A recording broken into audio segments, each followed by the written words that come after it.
Dante, may basbas na ba ng Pangulo itong tuluyang hindi na pakikipag-usap ng Pilipinas sa ICC?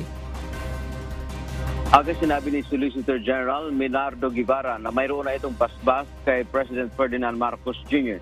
Tinawagan anya nito ang Pangulo nang siya ay nasa Washington DC noong July 18 para impormahan ang punong ehekutibo sa naging desisyon ng ICC na pag-dismiss apela ng Pilipinas na huwag ituloy ang pag-iimbestiga sa war on drugs ng bansa noong nagdaang administrasyon.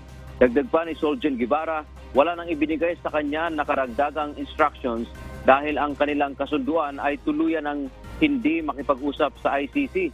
Pinayuhan nito si Marcos Jr. na ngayon ang pinakamabuting panahon na mag-disengage sa ICC at pumayag naman anya ang Pangulo.